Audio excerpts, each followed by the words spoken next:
ಕಾಂಗ್ರೆಸ್ ಶಾಸಕ ರಾಜಾ ವೆಂಕಟಪ್ಪ ನಾಯಕ 67 ವರ್ಷ ನಿಧನ ಹೊಂದಿದ್ದಾರೆ. ಸುರಪುರ ಕಾಂಗ್ರೆಸ್ ಶಾಸಕ ರಾಜಾ ವೆಂಕಟಪ್ಪ ನಾಯಕ ಇನ್ನಿಲ್ಲ.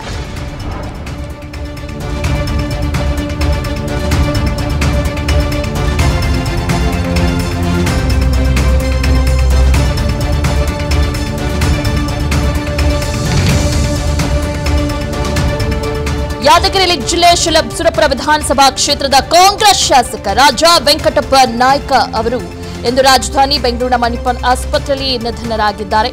ಬಹು ಅಂಗಾಂಗ ವೈಫಲ್ಯದಿಂದ ಬಳಲುತ್ತಿದ್ದ ಶಾಸಕರು ನಿಧನ ಹೊಂದಿದ್ದಾರೆ. ಬೆಂಗಳೂರಿನ ಮಣಿಪಾಲ್ ಆಸ್ಪತ್ರೆಯಲ್ಲಿ ಕೊನೆಯುಸಿರೆಳೆದಿದ್ದಾರೆ.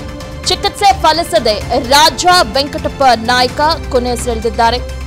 ಬೆಂಗಳೂರಿನ ಮಣಿಪಾಲ್ ಆಸ್ಪತ್ರೆಯಲ್ಲಿ ನಿಧನರಾಗಿದ್ದಾರೆ. ಬಹು ಅಂಗಾಂಗ ವೈಫಲ್ಯದಿಂದ ಬಳಲುತ್ತಿದ್ದ ವೆಂಕಟಪ್ಪ ನಾಯಕ ಅವರನ್ನು ಆಸ್ಪತ್ರೆಗೆ ದಾಖಲಿಸಿ ಚಿಕಿತ್ಸೆಯನ್ನ ಕೊಡಿಸಲಾಗ್ತಿತ್ತು. ಆದರೆ ಚಿಕಿತ್ಸೆ ಫಲಕಾರಿಯಾಗದೆ ಕೆಲ ಕ್ಷಣಗಳ ಹಿಂದೆ ಅಷ್ಟೇ ಕೊನೆಯುಸಿರೆಳೆದಿದ್ದಾರೆ ಎಂಬ ಮಾಹಿತಿ ಇದೀಗ ಲಭ್ಯವಾಗಿದೆ. ಆಸ್ಪತ್ರೆಯ ಬಳಿ ಈಗಾಗಲೇ ಶಾಸಕರು ಕುಟುಂಬಸ್ಥರು ಆಗಮಿಸಿದ್ದು ಸಿಎಂ ಸಿದ್ದರಾಮಯ್ಯ ಅವರು ಆಸ್ಪತ್ರೆಯಲ್ಲಿ ಪಾರ್ಥಿವ ಶರೀರದ ದರ್ಶನವನ್ನ ಪಡೆದುಕೊಳ್ಳಲಿದ್ದಾರೆ. ಇನ್ನೇನು ಕೆಲವೇ ಕ್ಷಣಗಳಲ್ಲಿ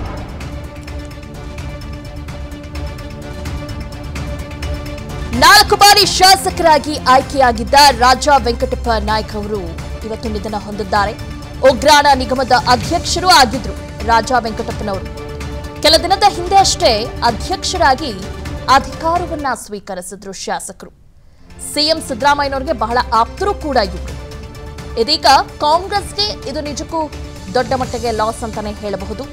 ಒಂದು ಒಳ್ಳೆಯ ಶಾಸಕನನ್ನ ಕಾಂಗ್ರೆಸ್ ಕಳೆದುಕೊಂಡಿದೆ. ಅದರ ಜೊತೆಗೆ ಆ ಕ್ಷೇತ್ರ ಕೂಡ 4 ಬಾರಿ ಇವರು ಶಾಸಕರಾಗಿ ಆಯ್ಕೆಯಾಗಿದ್ರು ರಾಜಾ ವೆಂಕಟಪ್ಪ ನಾಯಕರು. ಅವ್ರದೇ ಆದಂತಹ ಒಂದು ಅಭಿಮಾನ ಬಳಗ ಇತ್ತು ಅವರ ಕ್ಷೇತ್ರದಲ್ಲಿ. ಉಗ್ರಾಣ ನಿಗಮದ ಅಧ್ಯಕ್ಷರು ಕೂಡ ಆಗಿದ್ರು ರಾಜಾ ವೆಂಕಟಪ್ಪನವರು. ಕೆಲ ದಿನಗಳ ಹಿಂದೆ ಅಷ್ಟೇ ಅವರು ಅಧ್ಯಕ್ಷರಾಗಿ ಅಧಿಕಾರವನ್ನ ಕೂಡ ಸ್ವೀಕರಿಸಿದ್ರು. ಮಲ್ಲಿಕಾರ್ಜುನ ಖರ್ಗೆ ಕುಟುಂಬಕ್ಕೆ ಆಪ್ತರಾಗಿದ್ರು ರಾಜಾ ವೆಂಕಟಪ್ಪ ನಾಯಕರವರು. ಕಾಂಗ್ರೆಸ್ ಪಕ್ಷದಿಂದಲೇ ರಾಜಕೀಯ ಜೀವನವನ್ನ ಆರಂಭಿಸಿದ್ರು. 4 ಬಾರಿ ಶಾಸಕರಾಗಿ ಆ ಕ್ಷೇತ್ರದ ಜನ ಇವರನ್ನ ಆಯ್ಕೆ ಮಾಡಿದ್ರು. ನಾಳೆ ರಾಜಾ ವೆಂಕಟಪ್ಪ ನಾಯಕ ಅವರ ಅಂತ್ಯಕ್ರಿಯೆ ನಡೆಯಲಿದೆ. ಸ್ವಗ್ರಾಮದಲ್ಲೇ ನಾಳೆ ರಾಜಾ ವೆಂಕಟಪ್ಪ ನಾಯಕ್ ಅವರ ಅಂತ್ಯ ಸಂಸ್ಕಾರ ನಡೆಯಲಿದೆ. ಮಲ್ಲಿಕಾರ್ಜುನ ಖರ್ಗೆ ಕುಟುಂಬಕ್ಕೆ ಬಹಳ ಆಪ್ತರಾಗಿದ್ರು ಇವರು. 4 ಬಾರಿ ಶಾಸಕರಾಗಿದ್ರು. ಕಾಂಗ್ರೆಸ್ ಪಕ್ಷದಿಂದಲೇ ಅವರ ರಾಜಕೀಯ ಜೀವನ ಅನ್ನೋದನ್ನ ಪ್ರಾರಂಭ ಮಾಡಿದ್ರು ಕಾಂಗ್ರೆಸ್ ಪಕ್ಷದಲ್ಲೇ. ಹಾಗಾಗಿ ಮಲ್ಲಿಕಾರ್ಜುನ ಖರ್ಗೆವರೆಗೂ ಕೂಡ ಬಹಳ ಆಪ್ತರಾಗಿದ್ರು, ಸಿದ್ದರಾಮಯ್ಯನವರಿಗೂ ಕೂಡ. ಕಾಂಗ್ರೆಸ್ ಶಾಸಕ ರಾಜಾ ವೆಂಕಟಪ್ಪ ನಾಯಕ್ ಅವರು ನಿಧನ ಹೊಂದಿದ್ದಾರೆ. ಬೆಂಗಳೂರಿನ ಮಣಿಪಾಲ್ ಆಸ್ಪತ್ರೆಯಲ್ಲಿ ಕೊನೆಯುಸಿರೆಳೆದಿದ್ದಾರೆ. ಕೆಲವೇ ಕ್ಷಣಗಳಲ್ಲಿ ಮಣಿಪಾಲ್ ಆಸ್ಪತ್ರೆಗೆ ಸಿಎಂ ಸಿದ್ದರಾಮಯ್ಯ ಅವರು ಭೇಟಿ ಕೂಡ ನೀಡಲಿದ್ದಾರೆ. ರಾಜಾ ವೆಂಕಟಪ್ಪ ನಾಯಕ ಅವರ ಅಂತಿಮ ದರ್ಶನವನ್ನ ಪಡೆಯಲಿದ್ದಾರೆ ಸಿಎಂ. ಆಸ್ಪತ್ರೆಯ ಬಳಿ ಶಾಸಕರು ಕುಟುಂಬಸ್ಥರಿದ್ದಾರೆ.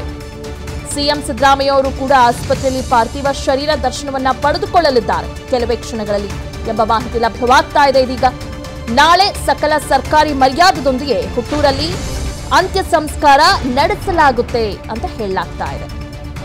ಈಗಾಗಲೇ ಮಲ್ಲಿಕಾರ್ಜುನ ಖರ್ಗೆ ಕುಟುಂಬಕ್ಕೂ ಕೂಡ ಇವರು ಬಹಳ ಆಪ್ತರಾಗಿದ್ರು.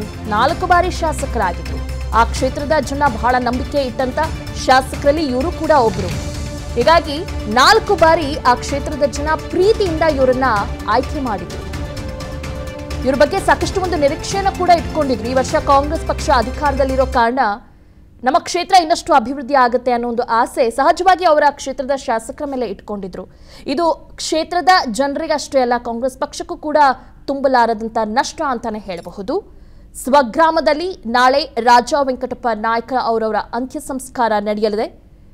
ಕಾಂಗ್ರೆಸ್ ಪಕ್ಷದಿಂದಲೇ ಇವರು ರಾಜಕೀಯ ಜೀವನವನ್ನ ಆರಂಭಿಸಿದ್ರು. ಯಾವುದೋ ಪಕ್ಷದಿಂದ ಬಂದವರಲ್ಲ, ಅಥವಾ ಯಾವುದೋ ಪಕ್ಷಕ್ಕೆ ಜಂಪ್ ಆಗಿ ವಾಪಸ್ ಬಂದವರು ಅಲ್ಲ. ಅನೇಕ ಶಾಸಕರು ಆ ರೀತಿಯಾಗಿ ಮಾಡಿದ್ದಾರೆ. ಆದರೆ ಇವರು ಕಾಂಗ್ರೆಸ್ ಪಕ್ಷದಿಂದ ಅವರ ರಾಜಕೀಯ ಜೀವನವನ್ನ ಆರಂಭ ಮಾಡಿದ್ರು. ಬಹಳ ನಿಷ್ಠಾವಂತರಾಗಿ ಶಾಸಕರು ಕೆಲಸ ಮಾಡಿದ್ದಾರೆ ಅವರ ಕ್ಷೇತ್ರದ ಜನ. ಹೀಗಾಗಿ 4 ಬಾರಿ ಆಯ್ಕೆ ಮಾಡಿದ್ದಾರೆ ಅವರನ್ನ. ಹೀಗಾಗಿ ಕಾಂಗ್ರೆಸ್ ಶಾಸಕ ರಾಜಾ ವೆಂಕಟಪ್ಪ ಅವರ ಒಂದು ನಿಧನ ಸುದ್ದಿ ಸಾಕಷ್ಟು ನೋವು ತಂದಿದೆ ಅವರ ಕ್ಷೇತ್ರದ ಜನಕ್ಕೆ, ಅದರ ಜೊತೆಗೆ ಕಾಂಗ್ರೆಸ್ ಪಕ್ಷಕ್ಕೂ ಕೂಡ. ಬೆಂಗಳೂರಿನ ಮಣಿಪಾಲ್ ಆಸ್ಪತ್ರೆಯಲ್ಲಿ ಕೊನೆಯುಸಿರೆಳೆದಿದ್ದಾರೆ. ಬಹು ಅಂಗಾಂಗ ವೈಫಲ್ಯದಿಂದ ಬಳಲುತ್ತಿದ್ರು ತುಂಬಾ ದಿನದಿಂದ. ಚಿಕಿತ್ಸೆ ಫಲಿಸದೆ ರಾಜಾ ವೆಂಕಟಪ್ಪ ನಾಯಕ ಅವರು ಕೊನೆಯುಸಿರೆಳೆದಿದ್ದಾರೆ.